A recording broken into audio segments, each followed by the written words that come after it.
नमस्कार। स्वागत है आपका फिलॉसफी दर्शन में। यहाँ हम भारतीय दर्शन, अध्यात्म और आत्मा से जुड़े गहन विचारों को सरल भाषा में प्रस्तुत करते हैं। आज के इस विशेष वीडियो में हम चर्चा करेंगे चैत्र नवरात्रि के आध्यात्मिक महत्व और उसके पौराणिक पहलुओं पर। जुड़े रहिए हमारे साथ इस रोचक सफर में। नवरात्रि का शाब्दिक अर्थ है 9 रातें। यह एक प्रमुख हिंदू पर्व है जिसमें मां दुर्गा के 9 रूपों की पूजा अर्चना की जाती है। नवरात्रि वर्ष में 4 बार आती है, लेकिन मुख्य रूप से 2 नवरात्रियों का अधिक महत्व है, चैत्र नवरात्रि और शारदीय नवरात्रि।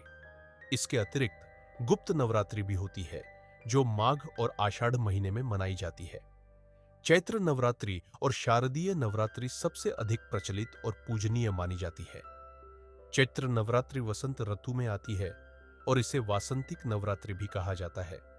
यह हिंदू कैलेंडर के अनुसार चैत्र महीने के शुक्ल पक्ष की प्रतिपदा से शुरू होती है।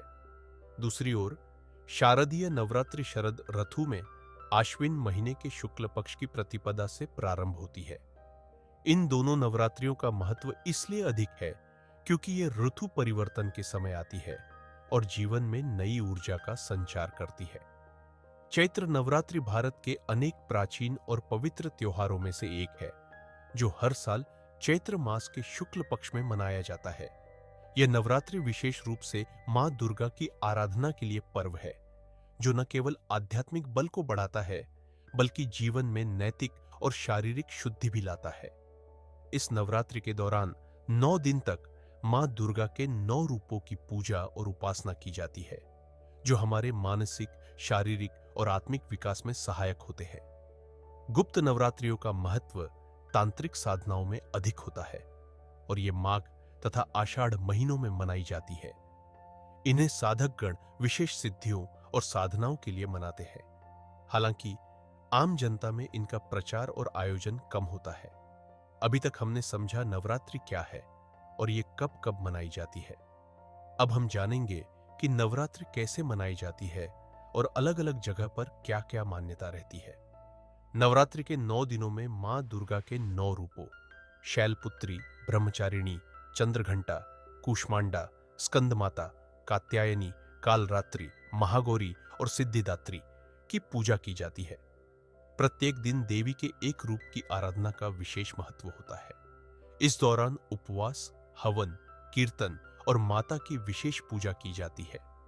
नवरात्रि के पर्व को शक्ति उपासना का महोत्सव माना जाता है।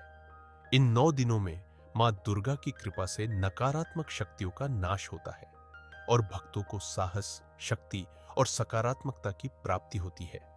विशेष रूप से चैत्र नवरात्रि को हिंदू नववर्ष की शुरुआत के रूप में भी मनाया जाता है। इसलिए इस दौरान मंदिरों और घरों में विशेष पूजा अर्चना का आयोजन किया जाता है। नवरात्रि एक ऐसा पर्व है जो न केवल धार्मिक दृष्टि से महत्वपूर्ण है, बल्कि समाज में सांस्कृतिक और पारिवारिक एकता का प्रतीक भी है। लोग इस दौरान उपवास रखते हैं, भजन कीर्तन करते हैं और मां दुर्गा की कथा का श्रवण करते हैं। यह पर्व आत्मशुद्धि और आस्था का प्रतीक है, जो भक्तों को उनके जीवन में नई ऊर्जा और आत्मबल प्रदान करता है। चैत्र नवरात्रि भारत के हर कोने में इस त्योहार को अलग अंदाज में मनाया जाता है।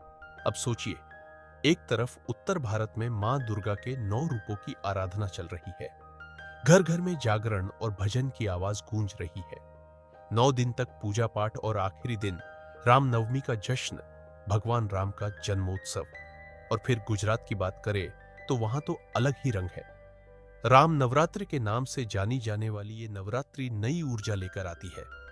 रात भर गरबा और डांडिया का धमाल, पूरे शहर में देवी शक्ति की महिमा गूंजती है। अब महाराष्ट्र में थोड़ा अलग ट्विस्ट है। यहां चैत्र नवरात्रि को गुड़ी पड़वा के रूप में मनाते हैं। यह है हिंदू नववर्ष की शुरुआत। घरों के आंगन में गुड़ी, एक रंगीन ध्वज लगाई जाती है, नई शुरुआत और खुशहाली की उम्मीद लेकर। अब चलो दक्षिण भारत की तरफ। यहां तो नए साल की खुशबू है। उगादि के रूप में इस त्योहार को मनाते हैं। कन्नड़ और तेलुगु समुदाय के लोग इस दिन भगवान विष्णु के अवतारों की पूजा करते हैं। मतलब नए साल की शुरुआत और भगवान की कृपा दोनों एक साथ। बंगाल और असम में यह त्योहार थोड़ा कम दिखाई देता है, क्योंकि यहाँ की असली धमाल तो दुर्गा पूजा के दौरान होती है, जो अश्विन नवरात्रि में मनाई जाती है। अब बात करते हैं नवरात्रि मनाने की पौराणिक कथा क्या कहती है। चैत्र नवरात्रि की पौराणिक कथा का संबंध राजा सूरत और समाधि वैश्य से है। पुराणों के अनुसार एक समय की बात है जब राजा सूरत, जो एक पराक्रमी और न्यायप्रिय राजा थे, अपने ही राज्य से शत्रुओं द्वारा पराजित होकर वंचित हो गए। राज्य खोने के बाद वे अत्यंत दुखी और व्याकुल अवस्था में जंगल में भटकने लगे। इसी दौरान उनकी भेंट एक तपस्वी से हुई, जो वहां साधना कर रहे थे। राजा सूरत ने अपने कष्ट और राज्यच्युत होने की व्यथा उस तपस्वी को सुनाई। तपस्वी ने राजा को धैर्य बंधाया और उन्हें मां दुर्गा की उपासना का मार्ग बताया। उसी जंगल में राजा सूरत की भेंट समाधि नामक एक वैश्य से भी हुई, जो अपनी पारिवारिक कष्टों और धननाश के कारण दुखी था।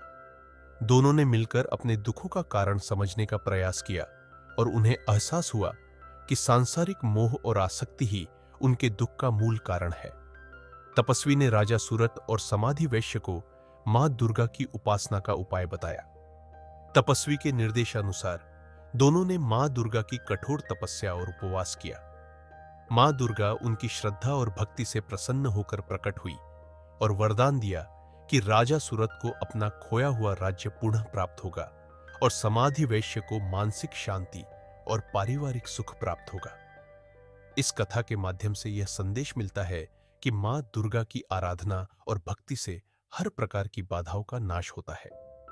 मां दुर्गा ने अपने भक्तों को यह आशीर्वाद दिया कि जो भी श्रद्धापूर्वक नवरात्रि के दिनों में उनकी पूजा करेगा, उसकी सभी मनोकामनाएं पूर्ण होंगी और वह जीवन में कष्टों से मुक्त होगा।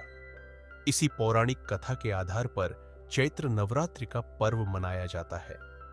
वर्तमान जीवन में नवरात्रि का महत्व केवल धार्मिक दृष्टिकोण तक सीमित नहीं है, बल्कि यह पर्व हमारे जीवन में मानसिक, शारीरिक और आत्मिक शुद्धि का प्रतीक है।